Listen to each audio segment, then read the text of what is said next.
이는 생명의 말씀입니다.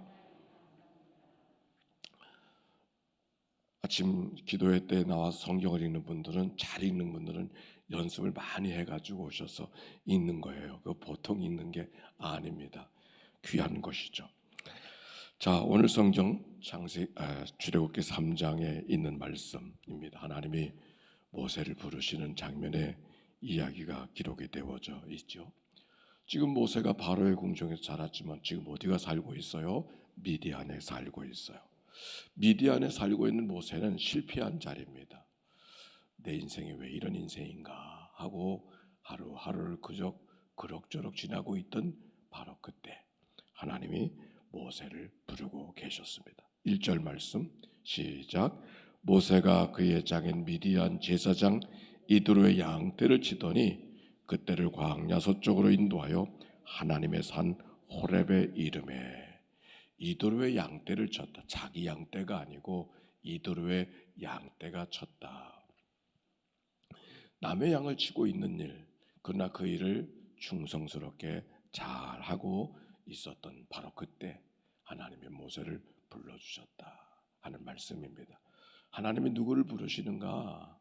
하나님 왜 날 좀 안 불러주십니까? 이런 사람이 아니라 자기에 맡겨져 있는 일상의 일들을 충성스럽게 감당하는 사람을 하나님이 관심을 갖고 계시고 그를 불러주신다.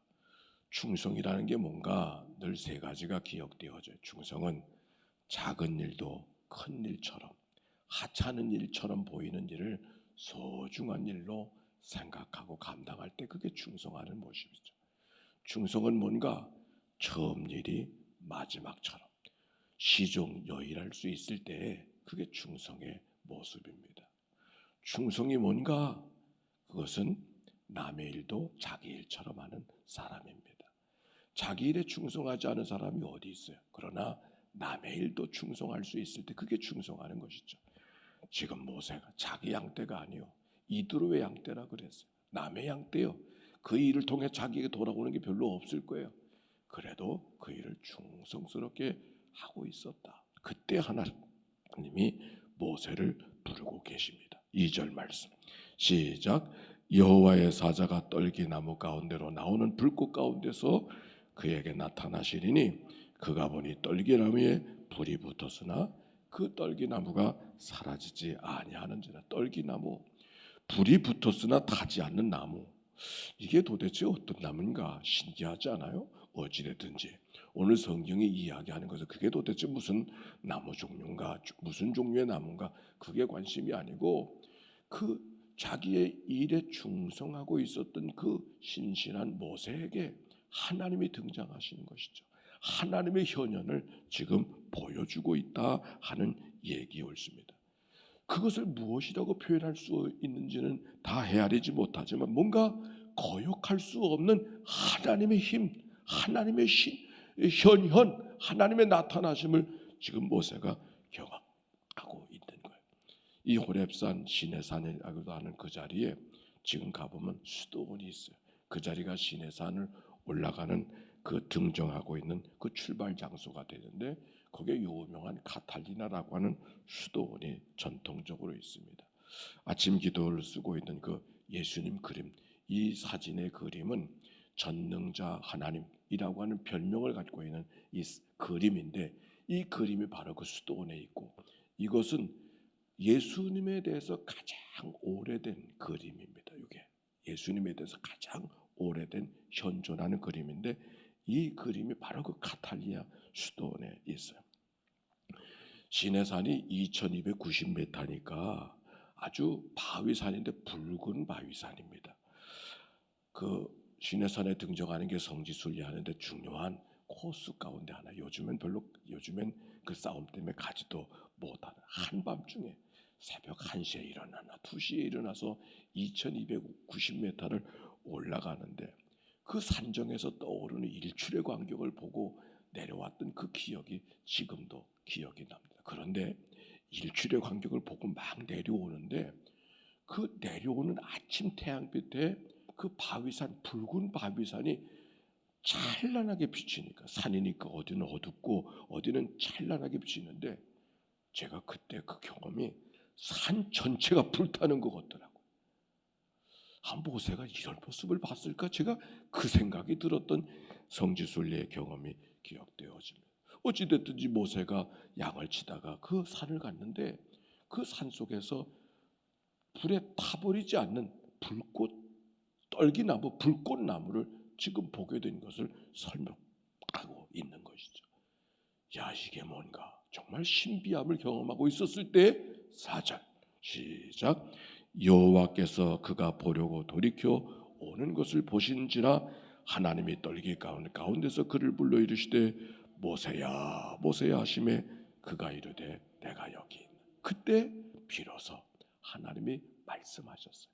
모세야 모세야 그렇게 부르셨어요. 내가 여기 있나이다. 그 떨기나무에 타오르는 그 떨기나무 속에, 타버리지 않는 그 떨기나무 속에 하나님의 현현을 경험했던 모세. 그때는 하나님이 아무 말씀도 안 하셨어요. 그것을 향하여 다가서는 모세를 향하여서 모세야 모세야 그렇게 부르셨어요. 내가 여기 있나이다. 뭐라고 말씀하셨어요? 이리로 가까이 오지 말아라. 내가 선 곳은 거룩한 땅이니 내 발에서 신을 벗어라. 내가 선 땅은 거룩한 땅이니 내 발에서 신을 벗어라. 우리가 언뜻 성경을 보면 모세가 지금 서 있는 땅이 거룩한 땅인가? 아니 그 땅이 특별한 땅인가? 그 땅이 어떤 땅이길래 거룩한 땅이라고 말씀하시는가? 여러분, 거룩한 땅은 모세가 지금 선 땅이 거룩해서 특별해서 거룩한 땅이 아니라 하나님을 대면한 자리가 거룩한 자리죠. 하나님 앞에 자기를 대면시키는 자리. 그러니까 떨기나무의 이 시내산 호렙산은 시나이 반도를 가야만 되는 것이 아니라 우리가 어느의 삶의 자리를 할지라도 하나님 앞에 자기를 대면시킬 수 있는 자리, 그 자리는 거룩한 자리인 줄로 믿습니다. 오늘 성경은 우리에게 그것을 이야기하고 있는 거예요. 내 발에서 신을 벗어라 하는 말씀. 이 말씀 참 재미있어요. 오늘날 차를 타고 가는데 신을 벗어라, 맨발로 서라봐 이렇게 차창에 초보 운전처럼 그런 구절이 있는 것이 창밖에 있어서 언뜻 그게 보고 그때 이 말씀을 묵상하고 있었는데 신을 벗으라고 하는 말이, 당당하게 신을 벗으라는 말이 무슨 말인가. 그리고 다시 한번 열심히 달려가서 그 차를 달려가 보니까 무점 광고더라고. 여기 성경에 있는 얘기는 신을 벗어라고 하는 말씀은 다른 게 아니라 신이라고 하는 것은 주인이여 신분을 말하는 거예요. 신분. 즉 신을 벗어라. 종인가? 하나님 앞에 내가 종인가를 자문하라. 그런 말이죠. 하나님 앞에 우리는 나 종으로 살아가야 되잖아요. 하나님 앞에 내가 주인으로 살아가는 것이 아니라 종으로 살아가라. 하나님께 지금 모세에게 그렇게 묻고 있는 거예요. 이 미디안 광야에서 내가 아직 공주의 아들처럼 공주의 아들인 양 살고 있지 않는가? 하나님을 대면할 때도 내가 혹시 그런 마음으로 살고 있는 것은 아닌가? 그런 마음으로 살고 있으니까 실패한 자 인생처럼 생각하고 오늘을 살아가고 있는 게 아닌가? 하나님이 그렇게 묻고 있는 것이죠. 내가 선 땅은 거룩한 땅이니 내 발에서 신을 벗어라. 하나님 앞에 인간 주인 앞에 선 종의 모습을 갖고 내가 서고 있는가? 하나님이 먼저 그에게 묻고 있는 거예요. 6절의 말씀입니다. 또 이르시되 나는 내 조상의 하나님이니 아브라함의 하나님, 이삭의 하나님, 야곱의 하나님이다. 하나님께서 당신을 이렇게 말씀해요. 내가 내 조상의 하나님이다. 이 말이 무슨 말일까? 하나님이 모세를 향하여 하는 말씀인데 모세를 향하여서 모세야 불러놓고서 내가 내 조상들 아브라함과 이삭과 야곱의 하나님이다 하는 말씀을 굳이 하고 있는 것은 너는 너만의 인생이 아니라고 하는 말씀을 하고 있는 것이죠. 내 인생은 너만의 인생이 아니야. 내가 내 인생이 되기 위해서는 내 조상들의 쌓아진 기도, 켜켜이 쌓아진 기도가 있기에, 약속이 있기에 내가 오늘 너를 만나는 거야. 우리가 때때로 내 인생을 나 혼자만의 인생으로 생각할 때가 있지 않습니까? 그래서 내 인생을 나 혼자 결정하면 되는 것처럼, 그렇습니까? 내 인생이 여기까지는 나만의 인생이 아니죠. 우리 부모님들의 인생이 내 안에 있는 것이죠. 부모님들의 인생만 내 안에 있나요? 우리 할아버지 할머님의 인생은 내 안에 없나요? 내 인생을 나 혼자 결정할 수 있는 게 아닌 것이죠. 내 인생이 나만의 인생으로 결정할 수 없다는 얘기는 하나님이 이 땅에 나를 보내주신 뜻이 무엇인가를 헤아리면서 내 인생을 한 겹 한 겹 결단하고 살아가야 된다는 말과 다른 말이 아니에요. 너는 모세를 향하여 너는 너만의 인생으로 생각하고 아유 이 실패한 인생 이제 살아 못하나 이런 생각 갖고 내가 살는지 모르지만 모세야 너는 너만의 인생이 아니야. 내 인생을 내가 하고 싶은 대로 결정하는 게 아니란다. 내가 살고 싶으면 살고 말고 싶으면 말고 하고 싶으면 하고 그만두고 싶으면 그만두는 그런 인생이 아니야 하는 말씀을 하나님께서 지금 모세에게 하고 있는 것이죠. 나는 내 조상의 하나님이니 아브라함의 하나님이요 이삭의 하나님이요 야곱의 하나님이라고 너를 부르기 위해서 내가 태어나기도 전부터 아브라함과 상관했고 이삭과 상관했고 야곱과 상관해서 하신 말씀. 그리고 모세가 하나님 배우기를 두려워하여 얼굴을 가리우고 있었을 때 7절의 말씀. 여호와께서 이르시되 같이 읽읍시다. 시작. 여호와께서 이르시되 내가 애굽에 있는 내 백성의 고통을 분명히 보고 그들의 감독자로 말미암아 부르짖음을 듣고 그 근심을 알고 이어진 말씀에 보면 내가 내려가서 그들을 건지고 그 백성을 인도하여 내리라.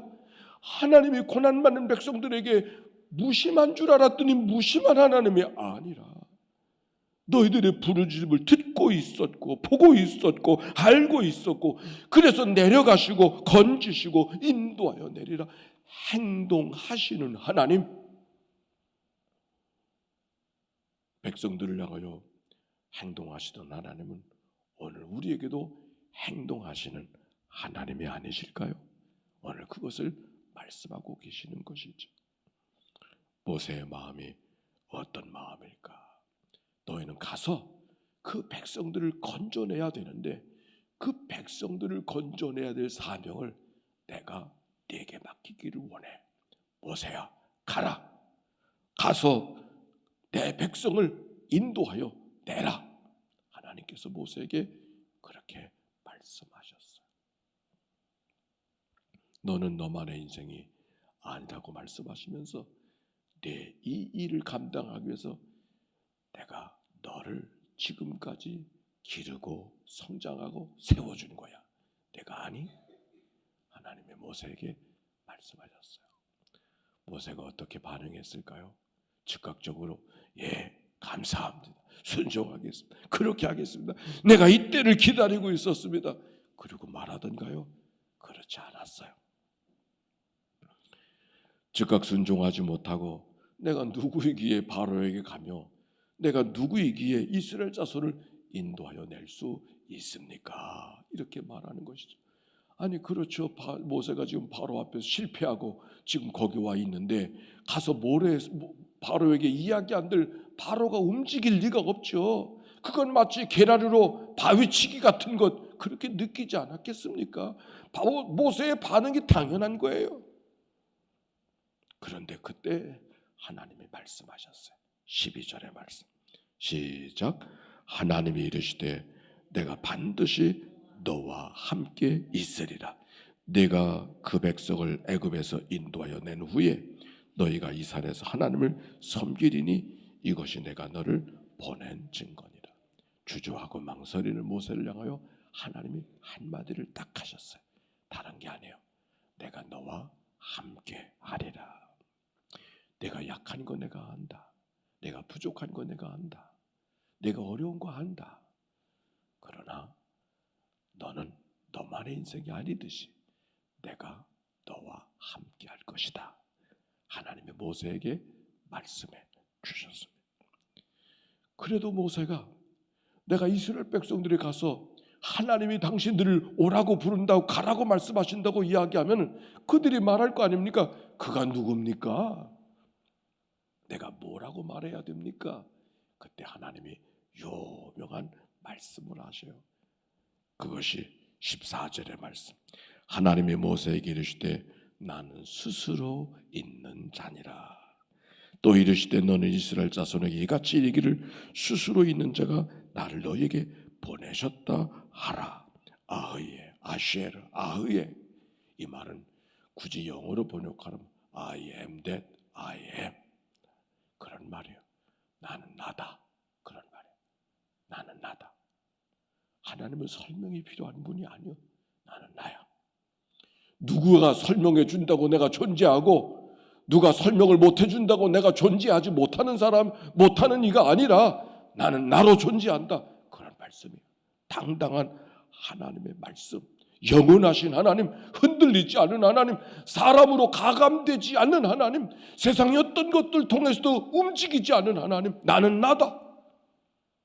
하나님이 그렇게 대답하셨어요. 모세의 마음은 곤욕스러웠어요.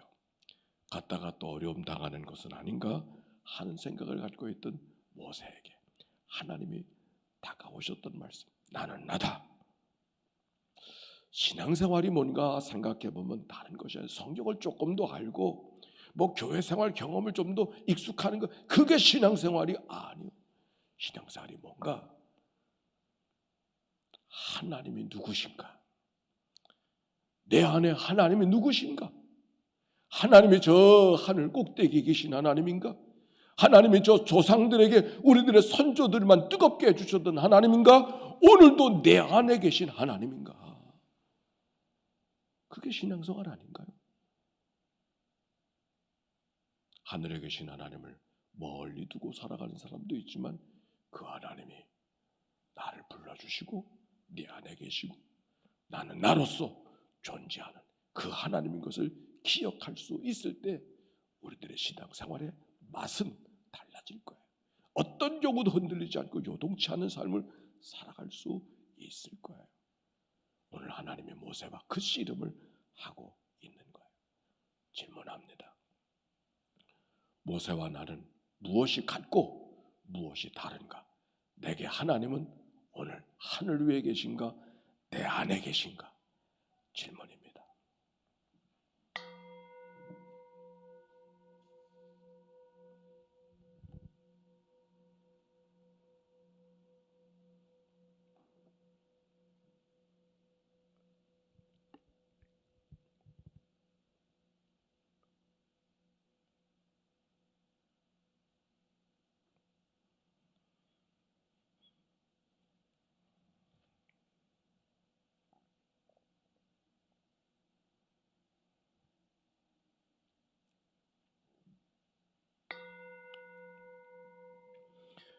하루가 시작하는 첫 아침, 모세에게 다가오셨던 하나님을 이 아침 만나 뵙게 하시니 참으로 감사를 드립니다.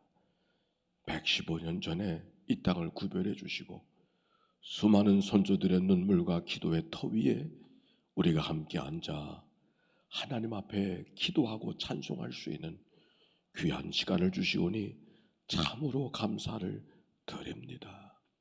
실패한 인생으로 여기고 이런 인생 살아야 무엇 하나 하는 생각이 없지 않았을 모세, 하나님이 그에게 다가오셔서 말씀하시는 하나님의 부르심이 모세만을 향한 부르심이 아니라 나를 향한 하나님의 부르심으로 기억하고 내가 여기 있습니다, 나를 보내셔서 고백하는 믿음의 삶이 되도록 축복하여 주옵소서. 우리에게 공동체를 허락하여 주셨으니 그 사명을 잘 감당하는 모세의 인생처럼 우리의 인생 되게 해 주시옵시고 좌로나 우로나 치우치지 아니하고 주님을 함께 하시는 주님을 부여잡고 믿음으로 살아가는 승리의 생활 되게 해 주옵소서. 병상에서 이 아침을 맞이하는 식구들에게도 나는 나다 말씀하신 하나님을 내 안에서 경험하고 그 주님을 붙들고 일어나는 이 아침이 되게 해 주옵소서. 드려진 예물을 축복하시옵소서. 천번의 제사를 만들어가고 지붕도색을 위하여 헌금하는 종들의 간절한 기도를 연락해 주시고 하나님의 좋은 일들을 경험하게 하옵시며 저들의 부르짖음을 들으시사 크고 좋은 일을 보게 하옵소서. 오늘도 도색하는 공사의 현장에 주님이 간섭하셔서 안전사고도 없게 해 주시옵시고 모든 것이 합력하여 선을 이루게 하옵소서. 구주 예수님의 이름으로 기도하옵나이다. 아멘. 이제는 성부, 성자, 성령 삼일체 하나님의 크신 은혜와 사랑과 역사가 이제와 같이 영원히 함께해 주시기를 축원하옵나이다. 아멘.